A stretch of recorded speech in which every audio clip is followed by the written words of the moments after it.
Hello, everybody, and how are you? I just went and hit the wrong button. So if I disappeared and then came back, sorry about that. I was really pleased with myself. I had my phone set up. I had the volume turned down on it. I checked the volume on my microphone was working. I have my iPad mini out, ready to read from because I need to. That's what I'm going to be doing. I've got all the right things on my other monitor. I've got my other document set up, ready to go in case I need to paste anything into it. All the right things. And I'm thinking, oh, I'm doing really well. And then when I went to change over from starting soon screen to me being here and reading, the story time screen, I hit stop streaming instead of the right overlay page, scene. That's what it is, scene. Anyway, tough bickies. We're here. We're going to have fun. We're going to be listening to another one of the Just William stories. He's a bit of a lark. Set pre-First World War, I would say, in a lot of ways. It has that feel to it. Although I'm trying to think of... No, I might have mixed... My brain is now mixing up several different stories, different characters from different stories, while I'm trying to pick what time period it is. They were written in the 1920s, the first books. This one was published in 1923, so that's after the First World War, before the Second World War. Although I do think that the author was intending them to be very non-committal about time period. So just generally country village living in England back in the days when it was fairly innocent, and that was her intention. A little bit like Millie Molly Mandy, but with those ones don't have the mischief that William seems to get up to. Last time we had a wonderful appreciation of the character of William from someone who nobody expected it from. A great aunt who was supposedly unwell and dying, and everyone was waiting for her to die because she might leave them some money, and William didn't really care. She lived over in Ireland. They travelled by ship to go and see her. His mother was unwell because of feeling seasick. With all of these weird things going on, and this goody two-shoes little cousin who was trying to show him up, and in actual fact William just didn't care and told him so. And the great aunt was greatly delighted by William's attitude to everybody else, and came right, is all better and all that sort of thing. So that was wonderful. I wonder if we're going to meet her again. I'm not sure. Anyway, if you're new here, hi, I'm Jev. I read old-fashioned children's stories because otherwise nobody actually remembers any of them. And there's some real doozies. There's some really wonderful stories, and there's some ones that are a little bit hair-curling, sometimes even a bit cringe-worthy. Most of the time we're reading the ones which have wonderful warm memories for me. So far we're reading stories that I have read, or ones that are by authors where I've read other ones of their stories before. I grew up reading old-fashioned children's stories because I read the books that my parents and my grandparents had grown up reading. I actually read the same physical copies of books that they had read just because we still had them. Books cost too much. You didn't throw them away. You kept hold of them. You passed them on. And the one of the sad things about the modern day and age is the fact that because it's so easy to get books, to get things that we want when we want them, a lot of older things are lost to history, to the tip, rubbish, recycle, whatever. So books that are older than a certain age, if they haven't been issued by your local library often enough, will be sold or destroyed. And you can actually change that by making sure you borrow them. You don't have to actually read them, but make sure that the library actually sees that they are being used. They will not get rid of them if they are still in reasonable condition, if they are being used enough. But get your friends to read them too. Borrow them, read them. But unfortunately, basically all of the books that I'm reading are books that will not be available anymore in local libraries, other libraries, unless it's an archival type of library, and for some reason they've deemed that this particular book is worth holding on to. There have been one or two of the ones that we've been reading that are considered classics, such as The Secret Garden, The Wind in the Willows, Alice in Wonderland, those sort of things, which everybody knows, although often we know them because of movies and television programs that are based on the stories. But we're all familiar with those ones. But a lot of the ones I read are beyond those. They're into the more ordinary books from the same eras. So I've read those ones, but I'm reading other ones that come from that time frame, just because otherwise they're lost. And we've missed out on great opportunities to see the world differently to how it is now. And that's one of the wonders of being able to read books from different time periods, just the same as meeting people who come from different places, who live in or have lived in different cultures and nations, is wonderful for expanding our perception of the world. The same goes for reading books from different time periods, and so that's a big part of the motivation behind it. So once again, if you're new here, welcome. I do have three tips. The first one is make sure you have something to drink handy, preferably water, but you're also able to have something that's your favourite drink. Coffee is mine. It's something that's not going to cause any problems for the rest of the day that you have ahead of you. But water is great because it keeps your mind working as well as your body. Have something to snack on. I've got some cheese slices today. And yay, I seem to have my green screen set up well so that it doesn't turn my cheese into the background, which I have had a lot of happening before when I've been trying to get the green screen working properly. Yes, that's why we have a picture of a typical village from the sort of place that William would have been living. This one here, where you don't have, this side here, a road. It's not sealed. It has a ditch running along the side, a hedge on the side where the houses are, and a front gate and a small garden running up to the house. Trees set back from the street a little bit. There's potholes in the road, as you can see there. I've got some other pictures that are similar from the same era, from the same sort of villages. This one here, this tree here looks like it's an oak tree. That one there, I'm not sure. But oak trees in southern England are very, very common. They make great firewood, but they also give you lovely shade in the heat of summer, all sorts of things like that. So it was. This is typical of the sort of houses that were around in the time that we are reading about with William. Anyway, so I was giving you three tips. The first one was water. The second one was a snack. So a drink, a snack, and somewhere comfortable to sit. And yes, I shall wave my cushion at you again. Nice comfortable seat to sit on. I'm just sitting on my office chair, but you can sit on something that's comfortable for you. You can even have a story buddy to listen with you. Go on. This, by the way, in case you're wondering, this is Quest Sprout. And if I turn off my green screen, you will see that Quest Sprout has little wee leaves on top of his head.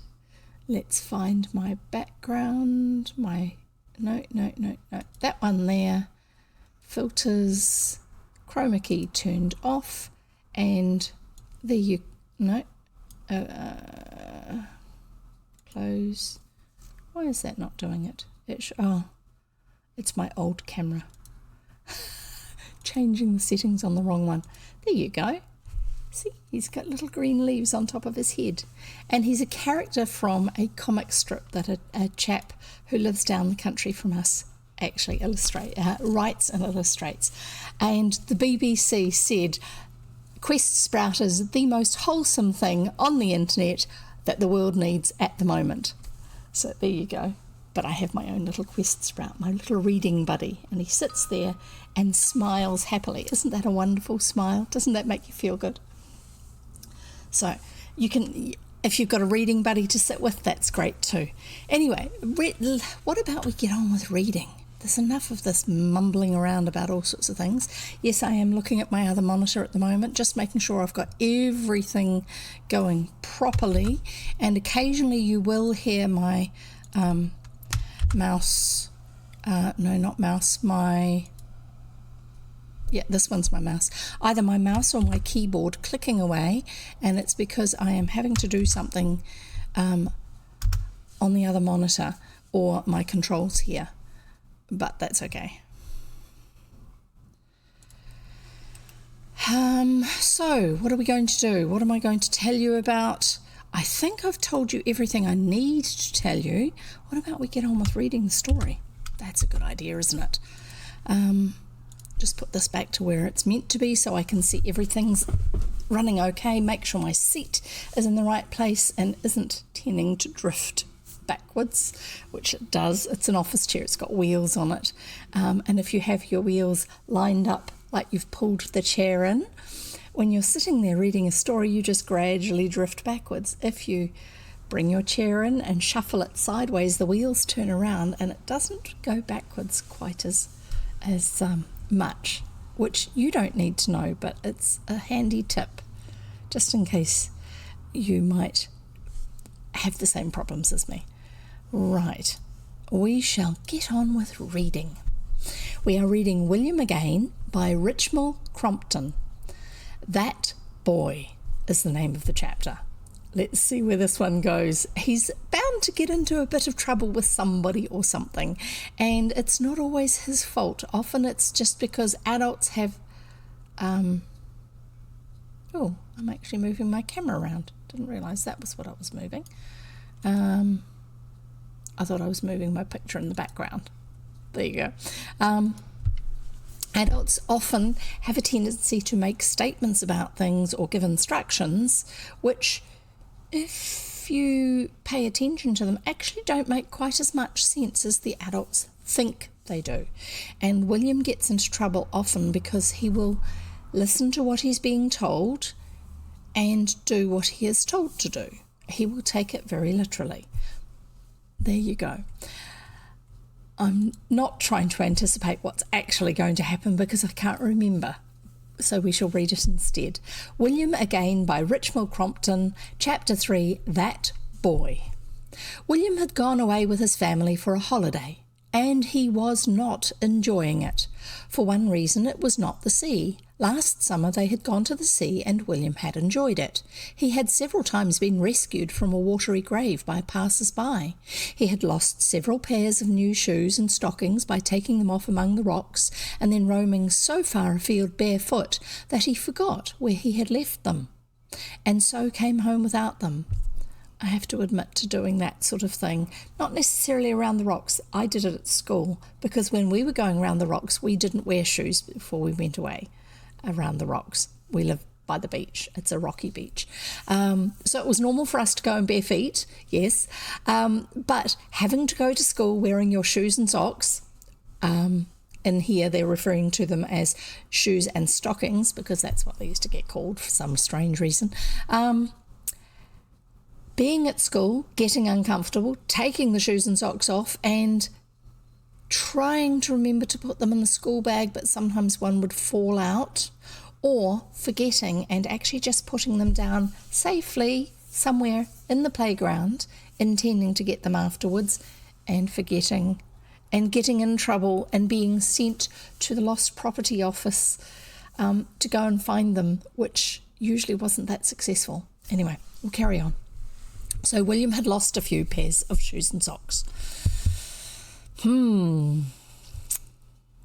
He got wet through every day as a matter of course. Through the house where his family stayed, his track was marked by a trail of sand and seaweed and small deceased crabs. He had upon one occasion floated out to sea in a boat which he had found on the beach and loosened from its moorings and narrowly escaped being run down by a steamer. That's like a ferry boat that's travelling from one place to another. Steamship. At the end of the holiday by the sea, Mrs. Brown had said weakly, "Let it be somewhere inland next year." William found things monotonous inland. There were no crabs and nothing to do. Robert and Ethel, his grown-up brother and sister, had joined a tennis club and were out all day. Not that William had much use for Robert and Ethel. He preferred them out all day, as a matter of fact. All I can say is, he said aggrievedly to his mother, that no one cares whether I'm having a nice time or not. You think so long as father can go golfing or trying to golf and those two playing tennis, or what they call tennis, he added scornfully, and you can sit knitting, it's all right. You don't think of me. No one thinks of me. I might just as well not be here. All I say is, he ended, I might just as well be dead for all the trouble some people take to make me happy. His mother looked at his scowling, freckled countenance. Well, dear, she said, there are plenty of books about the house that you haven't read. Books, said William scornfully. Sir Walter Scott old things. I don't call that books. You can go for walks. Walks, said William. It's no use going walks without jumble. His father lowered his newspaper. Your arithmetic report was vile, he said. You might occupy your time with a few sums. I'll set them for you. William turned upon his parent a glance before which most men would have quailed. Even William's father, inured as he was by long experience to that glare of William's, retired hastily behind his paper. Then, with a short and bitter laugh, William turned on his heel and left the room. That was the last straw. He'd finished with them. He'd simply finished with them. He put his head in at the window as he went towards the gate. I'm going out, mother, he said in a voice which expressed stern sorrow rather than anger. All right, dear, said Mrs. Brown sweetly. I may not be coming back. Never, he added darkly. All right, dear, said William's mother. Oh, just in case you're wondering, Jumble is his dog. He was kind of a stray and adopted him, William, and then was given to William as a reward for an incident in one of the previous books. And if you want to, you can go to my YouTube channel and listen to those. I may not be coming back, never, he added darkly. All right, dear, said William's mother. William walked with slow dignity down to the gate. All I say is, he remarked pathetically to the gate-post as he passed, I might as well be dead for all anyone thinks of trying to make my life a bit happier. He walked down to the village, a prey to black dejection. What people came away for holidays for beat him. At home there was old Jumble to take for a walk and throw sticks for, and the next-door cat to tease, and the butcher's boy to fight, and various well-known friends and enemies to make life interesting. Here there was, well, all he said was, he might as well be dead. A charabanc stood outside the post office, and people were taking their places in it. William looked at it contemptuously. He began to listen in a bored fashion to the conversation of two young men, and I'm just going to find a picture of a charabanc for you because it's a very old-fashioned type of vehicle.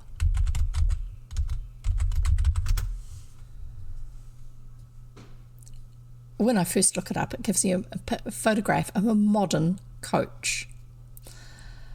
I shall find you a picture and then you shall see what I am talking about.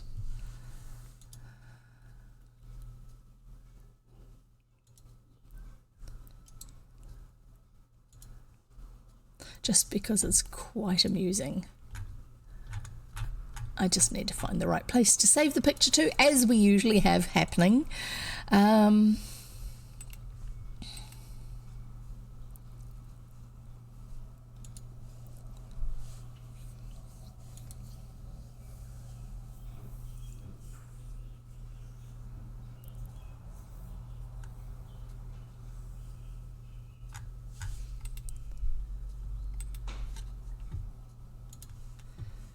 Nearly there. Picture, find it, show it to you. There, open. Make it big enough for you to see. There you go. See, it's that one there is an old-fashioned vintage car, except it's got an extended body with rows of seats across it. and extra doors, like an early version of a bus, which used to be called an omnibus, and they used to be drawn by horses. This is an automobile charabanc. There you go.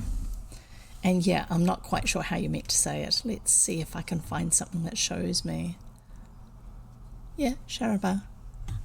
Anyway, there you go. So the shape of the vehicle, this type of front end and the lights on the sides and the big spoked wheels and running boards, this has higher boards to step up into the body of it than a standard vintage car would have. But it was a way of taking people for a day trip somewhere. What would have then become what we know of now, if you're English, as a coach, for going on a coach trip. A fancy bus. I used to wonder what a coach was, and it was like, oh, okay, it's just a fancy bus. Because we used to use buses a lot for things like school and things. Anyway, so there's a charabanc. And I am going to find the next picture to show you in the story. I think it's that one, but I'm not going to show it to you yet. I just have to resize it so I can carry on with reading. I'm guessing that William is going to end up going on a coach trip inadvertently. Well, he might do it deliberately, but it may not be what was intended by the organisers. We'll find out, shall we? We'll carry on reading. A charabanc stood outside the post office and people were taking their places in it. William looked at it contemptuously. He began to listen in a bored fashion to the conversation of two young men. "I'm awfully glad you ran down," one of them was saying to the other. "We can have a good tramp together. To tell the truth, I'd got so bored that I'd taken a ticket for the charabanc show. Can't stand 'em, really." "Will they give you your money back?" said the other. "Doesn't matter," said the first. Then he met William's dark, unflinching gaze and said carelessly, "Here, kid, like a ticket for the charabanc trip?" Oh, so he's actually going to have a proper ticket. It's not just going to stow away. William considered the question. Anything that would take him away from the immediate vicinity of his family seemed at that moment desirable. "Does it come back?" he said. "It's supposed to," said the young man. That seemed rather a drawback. William felt that he would have preferred to go away from his family on something that did not come back. However, this was better than nothing. "All right," he said graciously. "I don't mind going." The young man handed him the ticket. William sat in the middle of a seat between a very fat lady and a very fat gentleman. And yes, we don't talk about people being fat these days, but it was the way people were described. It was part of the way people were described back in the old days, usually with a lot less judgment than what we have had more recently. Anyway, so there you go. He's a little bit squished, sandwiched in between these two rather well-endowed adults. And he's surrounded by people and he's scowling away. Typical William scowl. Right, we'll carry on. William sat in the middle of a seat between a very fat lady and a very fat gentleman. "Not much room," he remarked bitterly to the world in general. The fat lady and the fat gentleman turned crushing glances upon him simultaneously. William received and returned them. He even enlarged upon his statement. "All I say is," he said pugnaciously, trying to scowl up at both sides at once, "that there's not much room." The fat lady put up lorgnettes and addressed the fat gentleman over William's head. "What a very rude little boy," she said. "Lorgnettes, there's our next new word. Shall I find some? Lorgnettes." "I shall."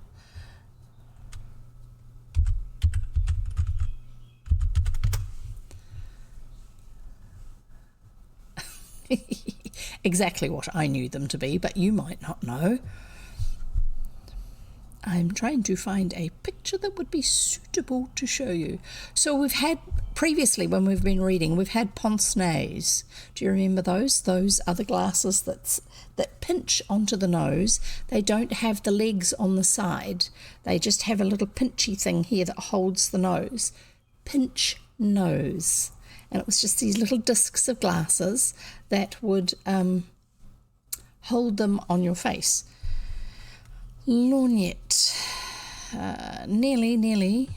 Trying to find some in use that look a little bit more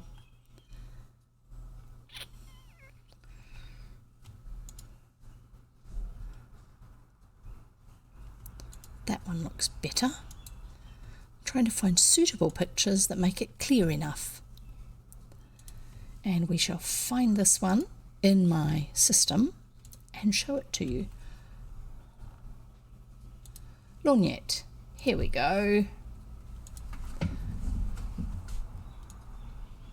So they were glasses that instead of pinching onto your nose, they had a stick that you held them up by in place so you could look at something. So most of the time you weren't looking at through it and you just gestured with them. And then when you wanted to look through them, especially if you were trying to emphasize something, you would hold them up and look at whatever it was you are looking at, which gave a certain impression of whether one's behaviour, the person being looked at, was appropriate or not. So there you go. Let's see. Where do we get up to? Here's the picture of them all in the car, the charabanc. And I shall get ready for you the next picture too, before we carry on with reading. So she looked at him through her lorgnette.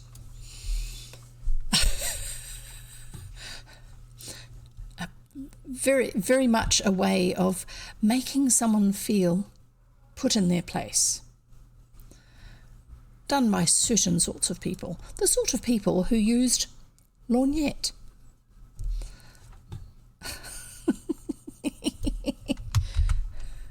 Sorry, I've got another thing here I needed to just copy and carry on with, because I'm moderating my own stream. It's just the way it works. And it's just one of those things that we have to do.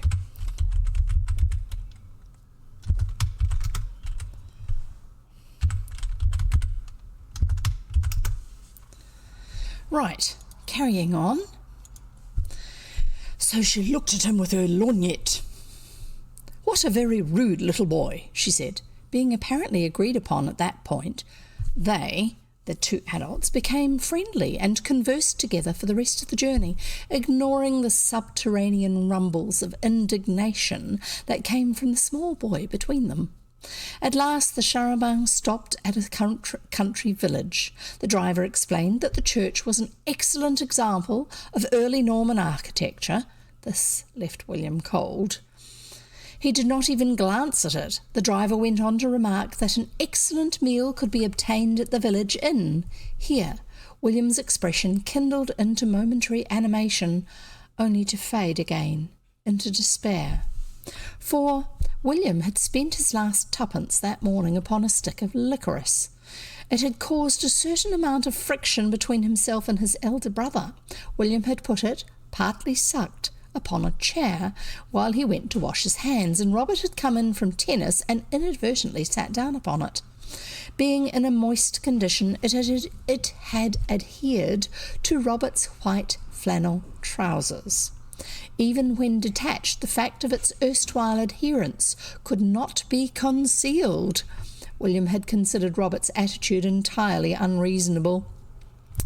A stick of licorice. Usually in those days, you would actually buy a length of licorice root and suck and chew upon it to get the flavour that we are familiar with as licorice. Not as strong.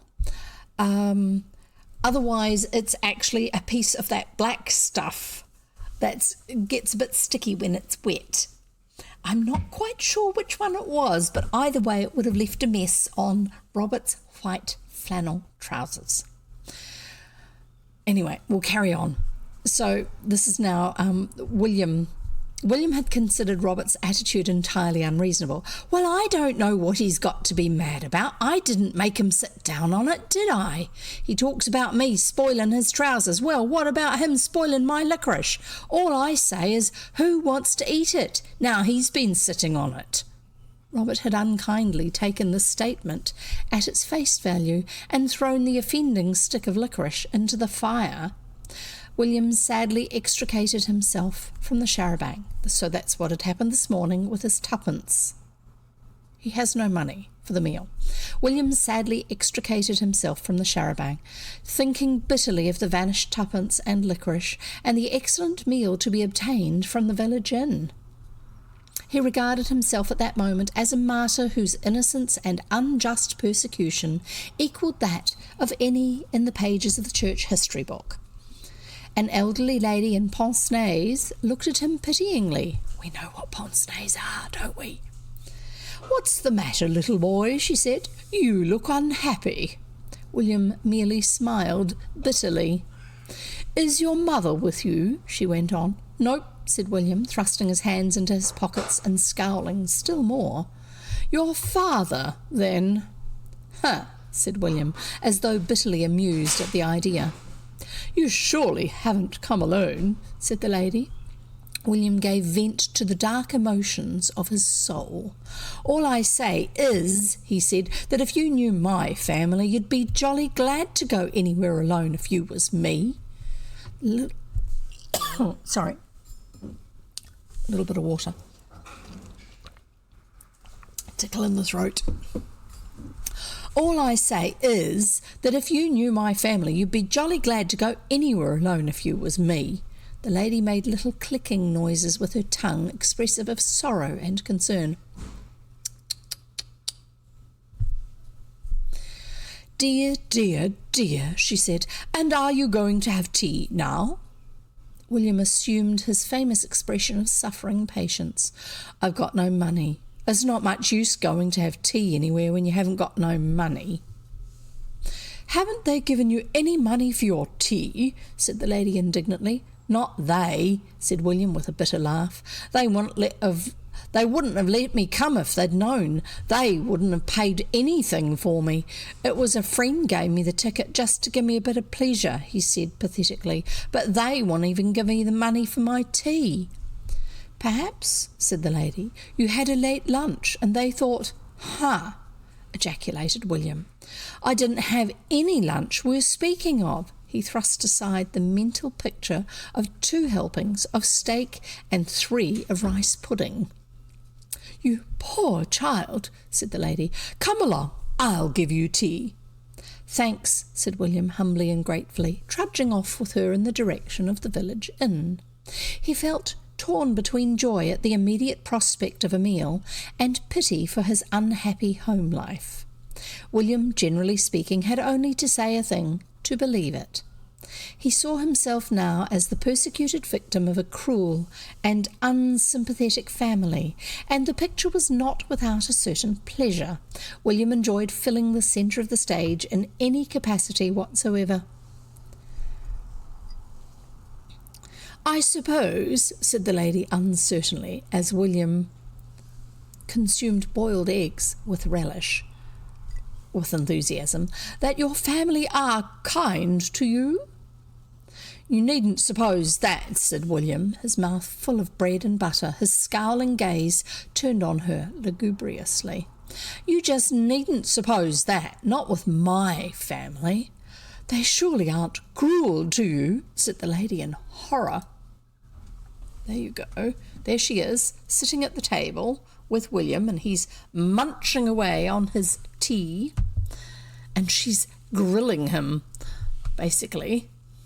"They surely aren't cruel to you," said the lady in horror. "Cruel," said William with a shudder, "just ain't the word. All I say is cruel isn't the word." The lady leant across the table. "Little boy," she said soulfully, "you must tell me all. I want to help you. I go about the world helping people, and I'm going to help you.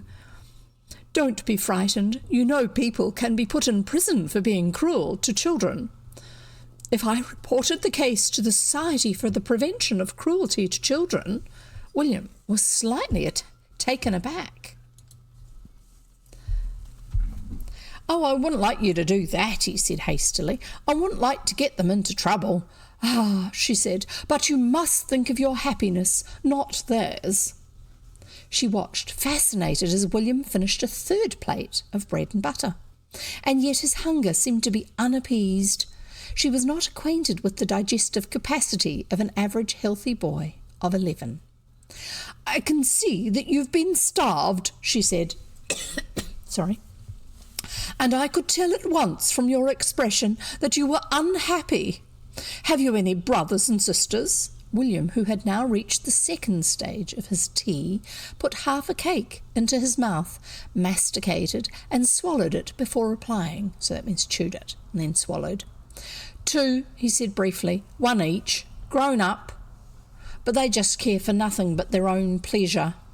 Why, he went on, warming to his theme, this morning I bought a few sweets with just a bit of money I happened to have, and he took them from me and threw them into the fire. Just threw them into the fire. The lady made the sympathetic clicking sound with her tongue. Dear, dear, dear, she said again, how very unkind.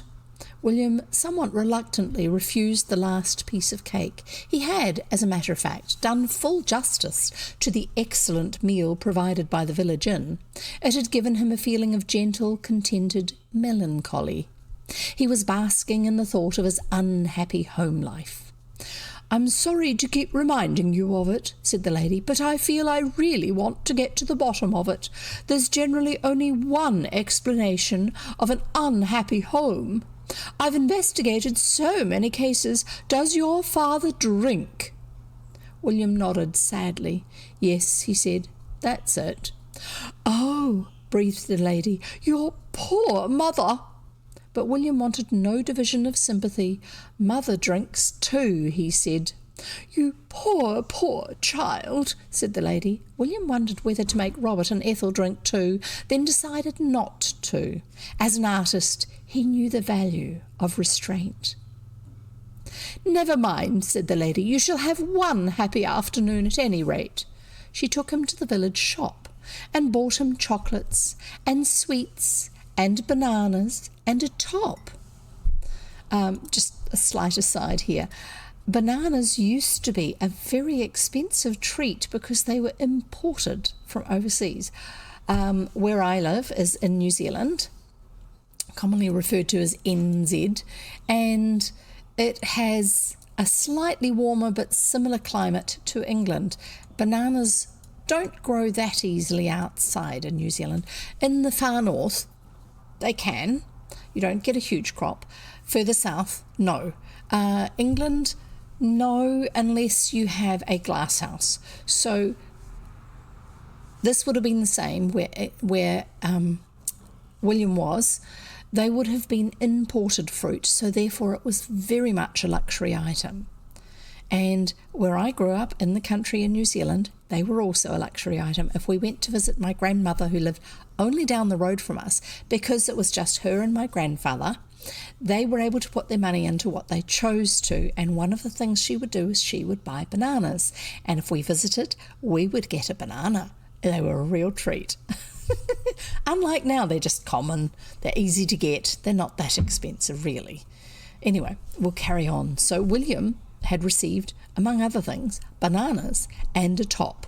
William found some difficulty in retaining an expression suggestive of an unhappy home life, but he managed it fairly successfully.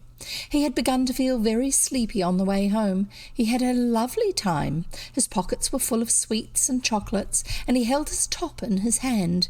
He even felt that he could forgive his family. He'd heap coals of fire on Robert's head by giving him a chocolate. He was almost asleep when the charabanc drew up at the post office. Everyone began to descend. He took a polite and distant farewell of the elderly lady and set off for his home. But he found that the elderly lady was coming with him, the home being the holiday home. "Where do you live?" she said. "Oh," said William vaguely, "just somewhere along here." "I'm coming to see your father," said the lady in a determined voice. William was aghast. "I thought they were on holiday. Maybe they're holidaying at home." "Oh, I wouldn't do that if I were you," he said. "I often find," she said, "that a drunkard does not realise what unhappiness he makes in his home. I often find that a few words of warning are taken to heart." What drunkards does she know? "You'd better not," said William desperately. "He doesn't mind what he does. He'd throw knives at you or shoot you or cut your head off as soon as not. He'll be just mad drunk when we get in. He went off to the public house just after breakfast. You'd better not come near our house. All I say is you might just as well be dead as coming to our house." "But what about you?" "Oh, I'm used to it," said William valiantly.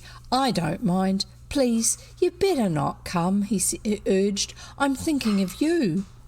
"I shan't feel that I've done my duty till I've at any rate tried to make him see his sin." They were in the street now in which William's family were living. William looked pale and desperate. Matters seemed to have gone beyond his control. Suddenly he had an idea. He would lead her past the house and on till one or other of them dropped from fatigue. She'd have to go home sometime. She couldn't go on all night. He could say he'd forgotten where he lived. He began to dislike her intensely. Fussy old thing, believing everything everyone said to her, interfering with other people's drunken fathers. He was creeping cautiously and silently past his house by the side of his unsuspecting companion when a shrill cry reached him. "William! Hi! William! Where have you been? Mother says come at once."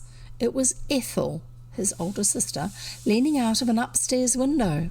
The sight of her pretty, white-clad figure brought no pleasure to her brother's heart. He put out his tongue at her and sadly opened the garden gate. "You'd better not come in," he said faintly to his companion, in a last feeble attempt to avert the catastrophe which fate seemed determined to bring upon him. "He gets violent about this time of day." With firm set lips his companion followed him. "I must do my duty," she said. And then there's a pause in the narration. Mr. Brown looked up from the evening paper as his younger son entered. At first he merely noticed that his younger son looked unusually sheepish. Then he noticed that his son was followed by a tall, thin lady of prim appearance and uncertain age, wearing pince-nez. Mr. Brown groaned inwardly. Had William killed her cat or merely broken one of her windows? "Good evening," he said. "Good evening," said the visitor. "I have been spending the afternoon with your little boy." Mr. Brown sent William a speaking glance.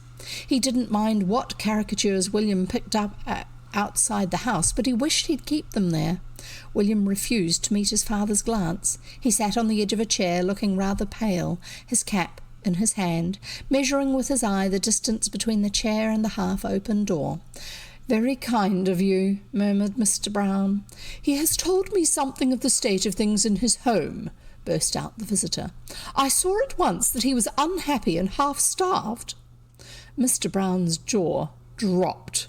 William very slowly and cautiously tiptoed to the door. "He told me about you and his mother. I am sure that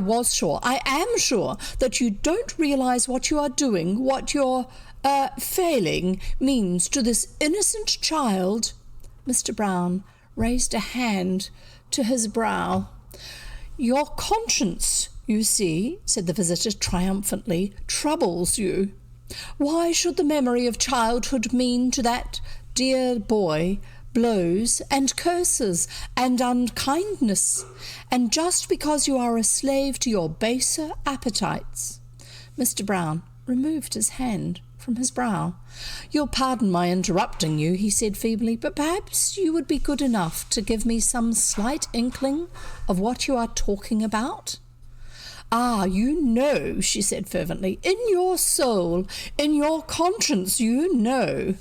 Why pretend to me? I have had that dear child's company all afternoon and know what he has suffered. Here, Mrs. Brown entered, and the visitor turned to her. And you, she went on, you must be his mother. Can't you, won't you give it up for the sake of your child? Her voice quivered with emotion. I think, my dear, said Mr. Brown, that you had better send for a doctor. This lady is not well. But who is she? Said Mrs. Brown. I don't know, said her husband. She's someone William found. The someone William found flung out her arms. Won't you? She cried eloquently. Can't you, for the sake of your own happiness as well as his, give it all up? They stared at her. Madam, said Mr. Brown despairingly, what do you wish us to give up? Drink, she answered dramatically. Mr. Brown sat down heavily. Drink? He echoed. Mrs. Brown gave a little scream. Drink, she said, but we're both teetotalers. It was the turn of the visitor to sit down heavily. Surely, she said, that boy did not deceive me. Madam, said the boy's father bitterly, it is more than probable.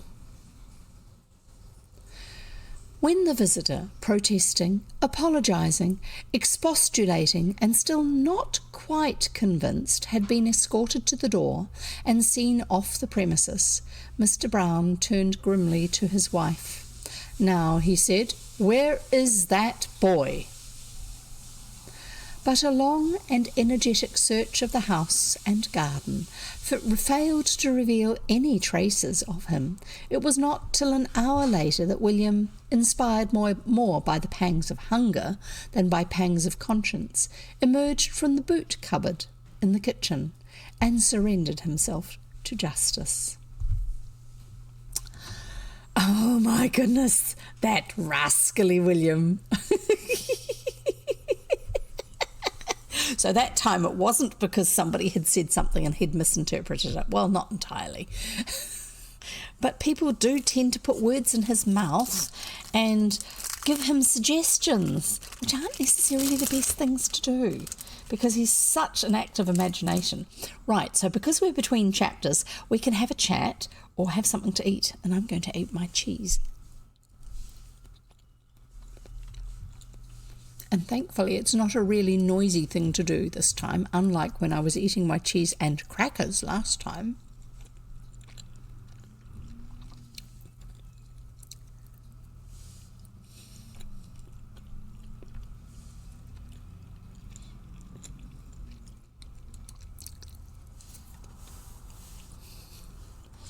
And I've still got some coffee.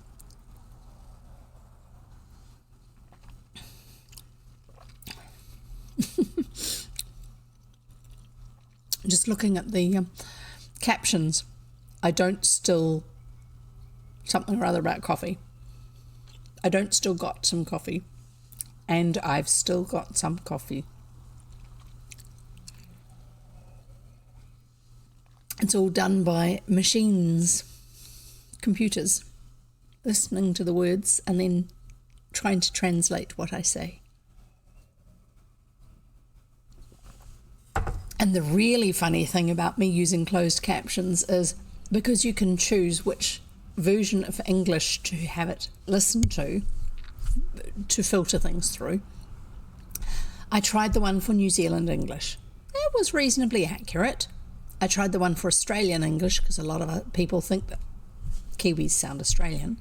That was not so accurate. I didn't even bother trying the American one. So I tried the English, and that was more accurate than any of them. So apparently I sound English, which is, I find, very funny because there are so many different English accents. Maybe that's why. Maybe it can cope with my accent better because there are so many different accents in England. So many different English accents and also different words. Sorry, that's me unwrapping my cheese for you. Well, for you being the sound.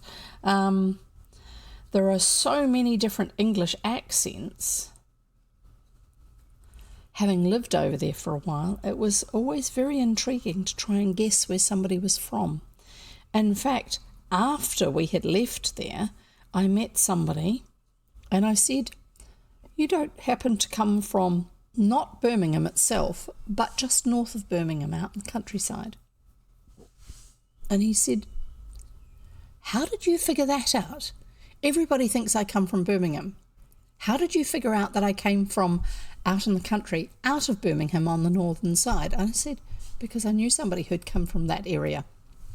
Different village, but still, actually a different town.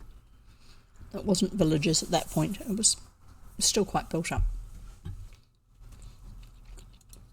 And so often when you're listening to somebody, if you know someone from a particular place and their voice, their accent reminds you of this other person, if you stop and just listen to the sound of their voice, the way they say things, and then remember where this other person that you know, if you can remember who it was, comes from, often you'll actually find that it's not as far away as you thought. And sometimes it's wildly inaccurate because there are some accents that are related, that sound related to each other, that actually have nothing to do with each other geographically. One of those odd things. Now, I've finished my coffee, now it's just to water.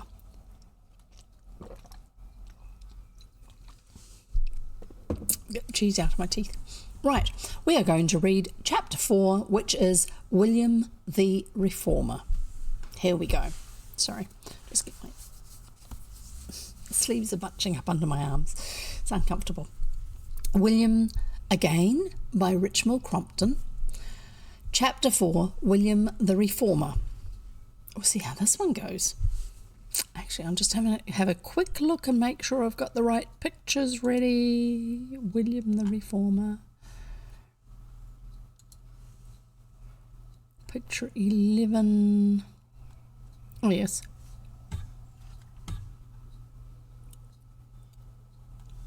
Correct. I do have it ready. The right one. William the Reformer. William's regular attendance at church on Sunday mornings did not betoken any deeply religious feeling on his part. It was rather the result of pressure from without, weakly applied and resisted by William with fresh indignation on each occasion. His church-going was a point on which his family insisted.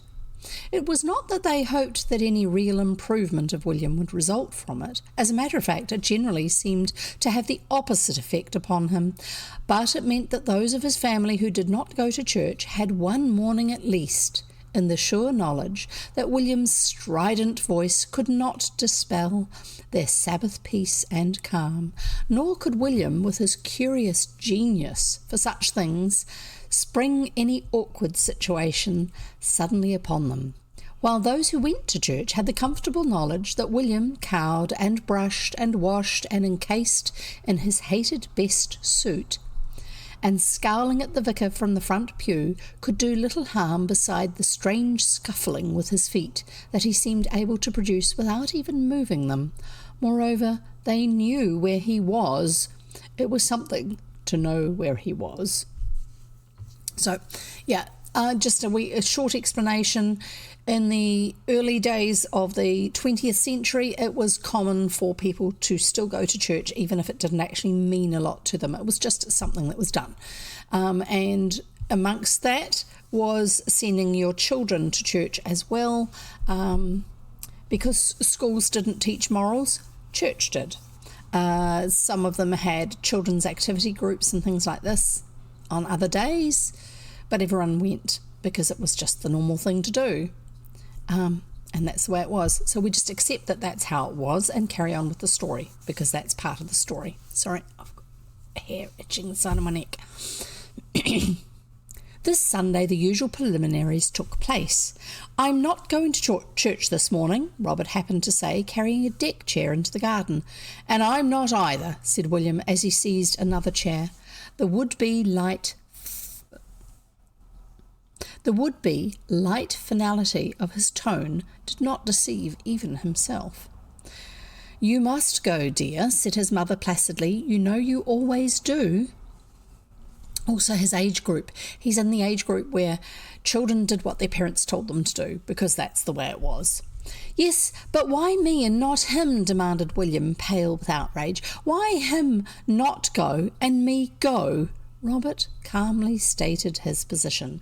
If William's not going to church, I'm going, and if William's going to church, I'm not. All I want is peace.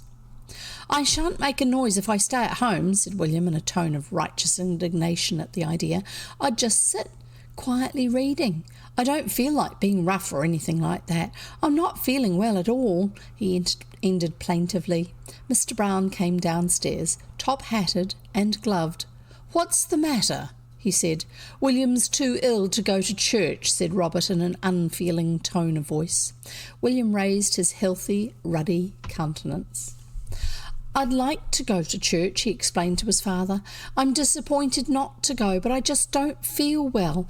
I'm took ill sudden. I'd just like to go and lie down quietly. Out of doors, he stipulated hastily. I feel as if I went to church I might worry everybody with being so ill. I feel, his Pegasean imagination soared aloft on daring wings, I feel as if I might die if I went to church. This morning, feelings as ill as I do now. If you're as bad as that, said Mr. Brown callously as he brushed his coat, I suppose you might as well die in church as anywhere. This remark deprived William of the power of speech for some time. Well, he said at last, darkly and bitterly, I only hope won't be too sorry afterwards when you think of what you've done. I only hope that when you think of what you've done afterwards, you won't be too sorry. Hurry up, dear, said his mother patiently. Don't keep us all waiting. William often has a tendency to repeat phrases. He will state something, he likes the sound and feel of it, so he'll state it again, and it also emphasises the points that he's making. Sitting between Ethel and his mother in the front pew, William allowed his thoughts to wander at their own sweet will. He found the litany very long and trying. Its monotony had been relieved only by a choir boy who occasionally brightened William's existence by putting out his tongue at him from behind the cover of his psalter. That's the psalm book, psalter. From that, a contest in grimaces had arisen, begun furtively, but growing reckless in the heat of rivalry, till a choirman had intervened by digging the choir boy from behind. While Mrs. Brown leant forward and frowned at William. William retired from the contest feeling distinctly exhilarated. He considered that most decidedly he had won. The choir boy could not have capped that last one of his. In a half-hearted way he began to listen to the sermon. We all owe our duty to others, the clergyman was saying. Sorry. We must all try to save others beside ourselves. Not one of us must rest content till we have recalled from evil ways at least one of those around us. How many there are going down the broad path of evil who want just the word to recall them to the path of virtue, just the word that the youngest here could say. William considered this view. He found it distinctly intriguing. He had been so frequently urged to reform himself by others that the appeal had lost its freshness. But to reform someone else, there was much more sense in that. He wouldn't mind doing that. His spirits rose. He'd rather like to try reforming someone else. They stood up for the hymn. The choir boy was singing lustily. William caught his eye and began to imitate his more open-mouthed efforts. This led to a second contest in grimaces, checked for a second time when at its height by the choirman and Mrs. Brown. William returned to his meditations. Yes, it would be a noble deed to reform someone else, much more interesting and less monotonous, and possibly more successful than the reforming of himself hitherto solely enjoined upon him. But who? That was the question. Oh goodness, what's going to happen? After due consideration that afternoon in the apple tree, where William did most of his deep thinking, he came to the reluctant conclusion that he must exclude his family from the list of possible reformees. This was not because he did not think that his family were in need of reformation, it was not because he thought them beyond reformation, though he certainly was of that opinion. It was rather because he doubted whether any member of his family was sufficiently broad-minded to receive information at his hands. That's realistic. There was a certain proverb about a prophet in his own country. His thoughts wandered over several masters at his school, whom he considered to be in crying need of reformation. But the same applied to them. When finally the tea bell sounded forth its summons, he was still undecided on whom to apply his latent powers of reformation. His family, who had not passed so peaceful a Sunday afternoon for weeks, looked at him in curiosity as he entered the dining room.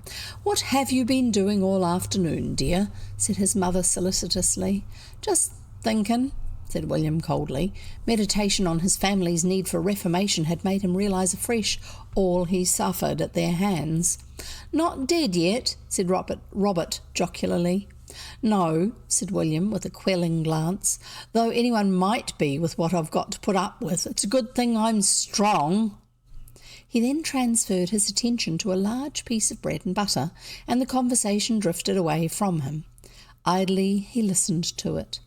"It's so funny," said Ethel, his grown-up sister, "to come to a country place like this and take no part in the life. He's so mysterious. He took Beechwood over a month ago and hardly a soul's seen him. He never has anyone in, and he never goes out." "Of course," contributed Robert with the air of a man of the world, "a country place like this is an ideal place for murderers or other criminals to hide in. That's notorious, much safer than London." "And hardly anyone's seen him," said Ethel. "What does he look like?" said William excitedly. "Don't talk with your mouth full," said Edith. "Don't listen to their nonsense, dear," said Mrs. Brown. But William was afire. Here was someone to be reformed at his very doors, no mere ordinary trivial wrongdoer, but a murderer, a criminal. The real thing. He was longing to begin. He could hardly wait till he had finished his bread and butter. "May I go, mother?" he said hastily, swallowing a quarter of a slice of bread as he spoke. "You've had no cake, dear," said his mother in surprise. William gave a look of set, purposeful determination.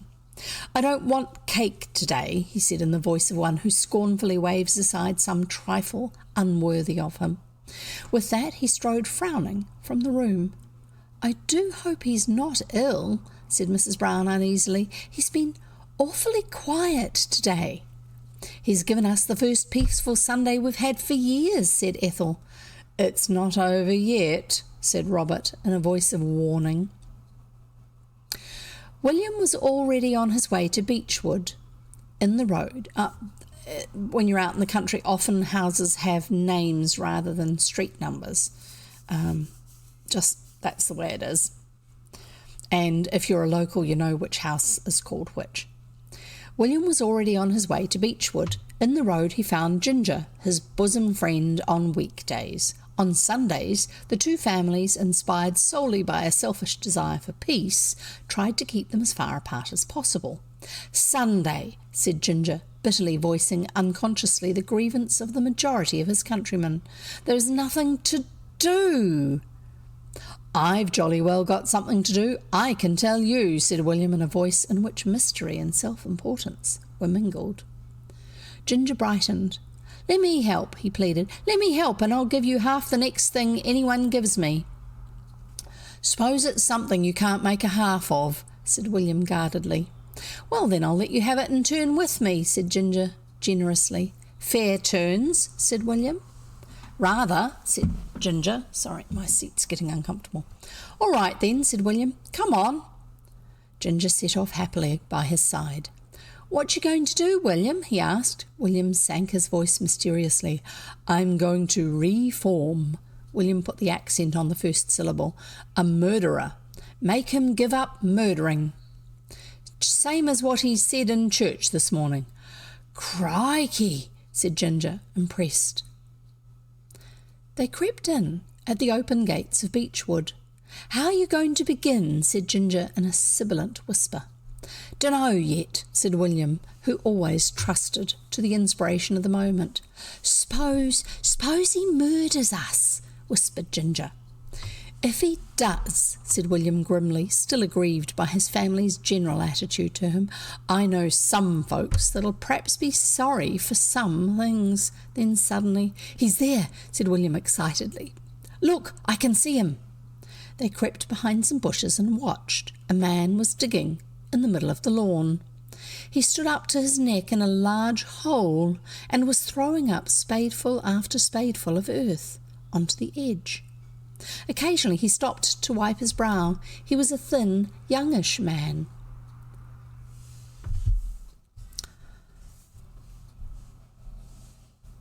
"Digging graves for dead folks he's murdered," explained William. "Golly," breathed Ginger, his eyes and mouth wide open. "How are you going to stop him?" "Get him in the hole," said William, and then, I don't know yet," he had ended uncertainly. The man bent down for another spadeful. "Come on," said William. They crept across the lawn and suddenly overturned the heap of fresh dug earth. There he is. Sorry. The heap of fresh dug earth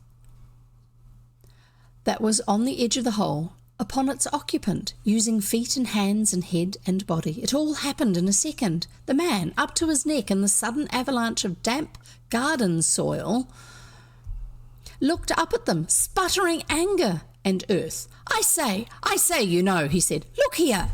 William leaned over the edge of the hole.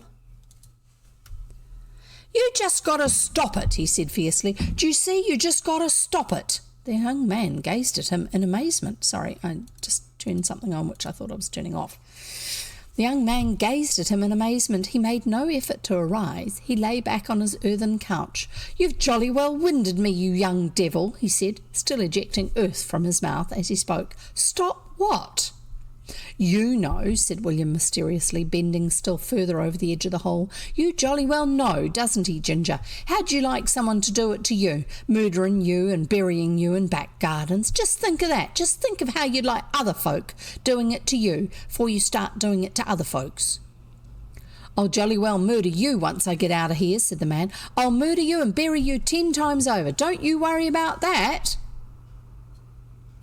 You ought to reform and start again on the, what was it? The path of vert something. Now I've told you like what he said, with just a word. And I've said the word, and you ought to reform, and—" "Just you wait, my son," said the young man grimly, beginning to unearth himself. But Ginger had made a discovery. "Look, William," he said. "Look at this."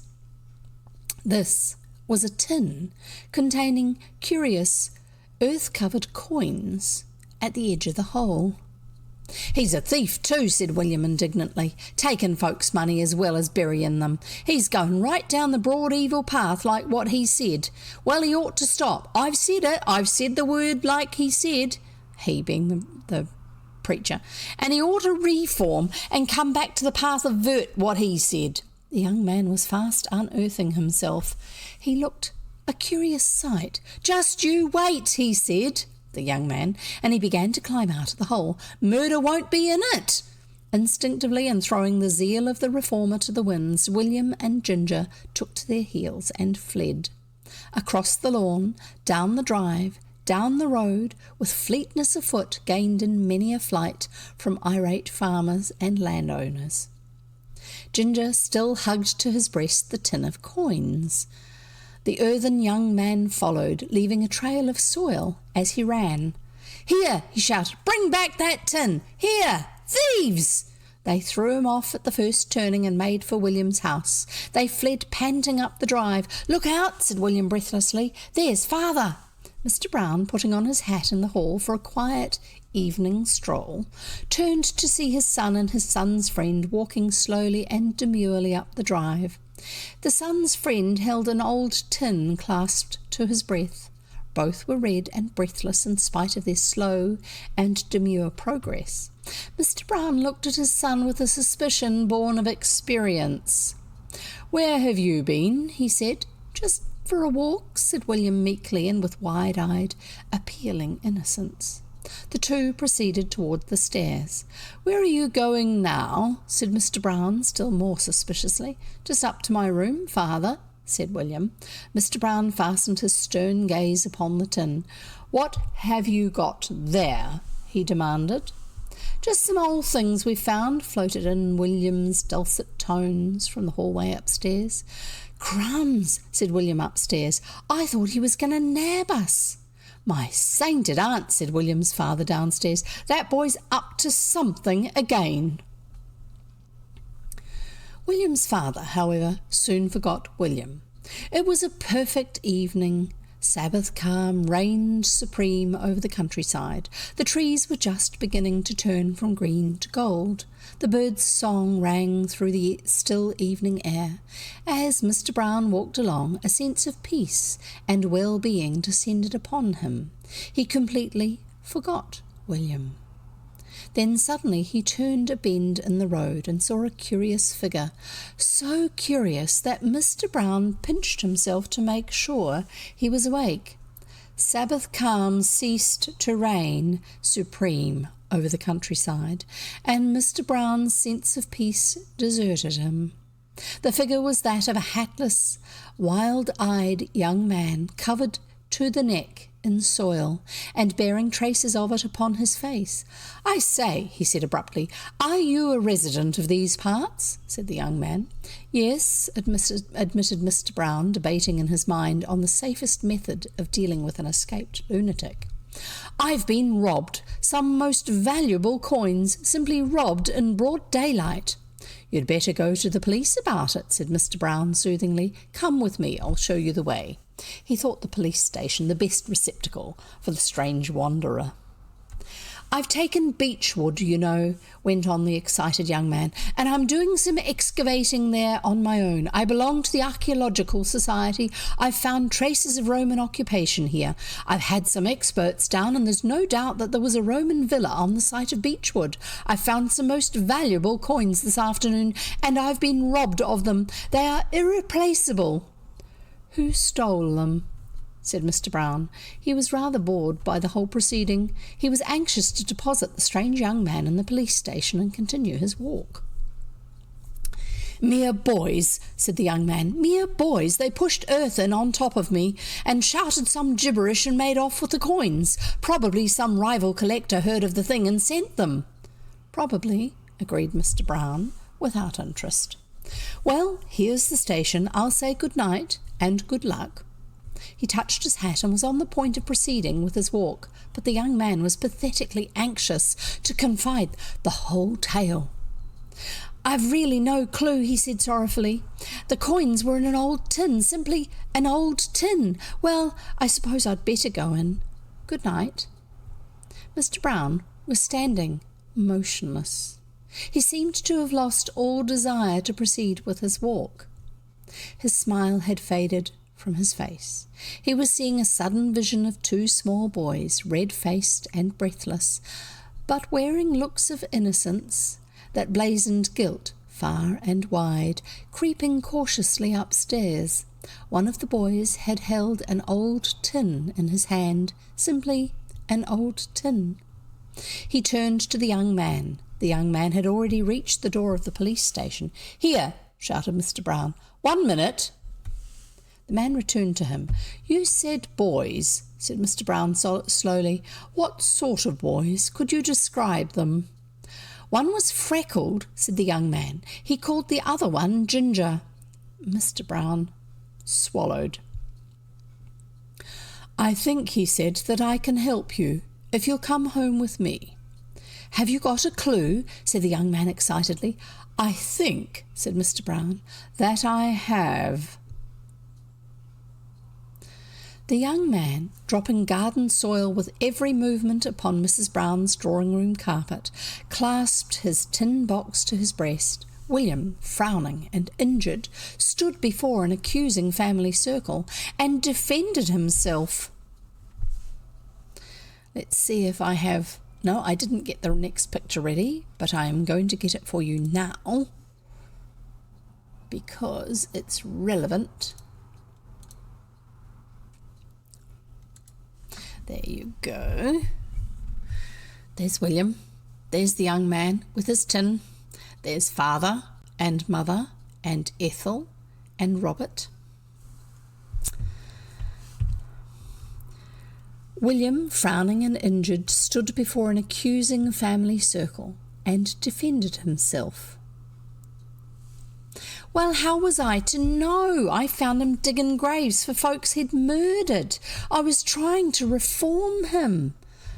Like what he said in church, the minister.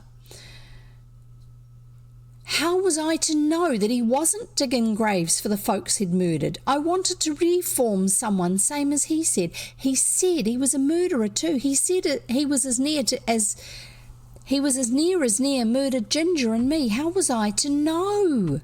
The young man interrupted with a quick movement and another shower of garden soil, at which Mrs. Brown shut her eyes and breathed an inward prayer.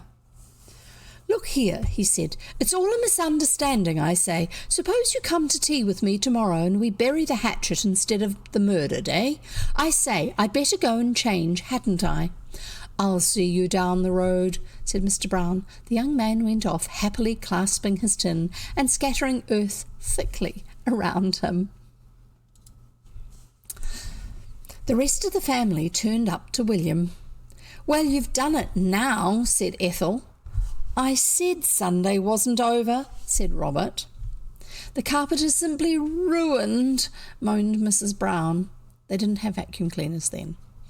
Well, how was I to know, said William desperately. It's ever so long after your bedtime, William, said Mrs. Brown with a sigh. He's simply trodden the stuff in besides putting it there.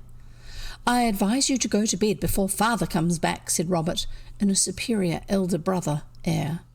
William agreed inwardly. There was something to be said for being in bed and asleep when his father came home. Explanations put off to the following day are apt to lose the keenness of their edge. He turned to the door.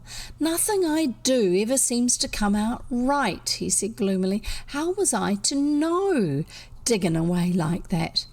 I dare say you didn't mean anything, dear, said Mrs. Brown, but it was only new last January. She's still talking about her carpet. William reached the bottom of the staircase, then had a sudden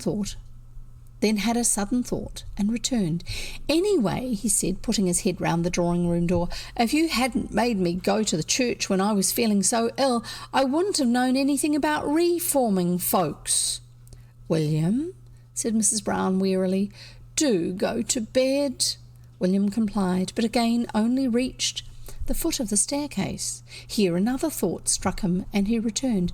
Anyway, he said, putting his head round the door again, I bet you wouldn't have gone right up to a murderer, digging a grave for folks he'd murdered, and I bet if he had been a real murderer and I'd been dead and buried by now, you'd be feeling a bit. William, said Mrs. Brown, are you going to bed? William again retired. This time he got halfway upstairs. Then a third thought struck him, and again he descended. Anyway, he said, and his family groaned as the familiar untidy shock of hair and frowning freckled face once more appeared. Didn't Ethel say that he'd never had folks in, and isn't he having me in to tea tomorrow? So I bet you can't say I haven't reformed him. William, said Mrs. Brown, are you going to bed? William was. He heard the click of the gate at the end of the drive. When William's father entered the house 3 minutes later, William was in bed and asleep. There you go. And that's the end of that chapter and today's story time. And I hope you've had fun catching up with William. I have. Lots of mischief, some of it kind of intentional, some of it incidental, but a lot of it based on confusion. William misunderstanding what adults say and mean.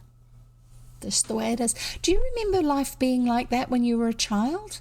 Where somebody would say something, adults would say something, especially in your pre-teen years.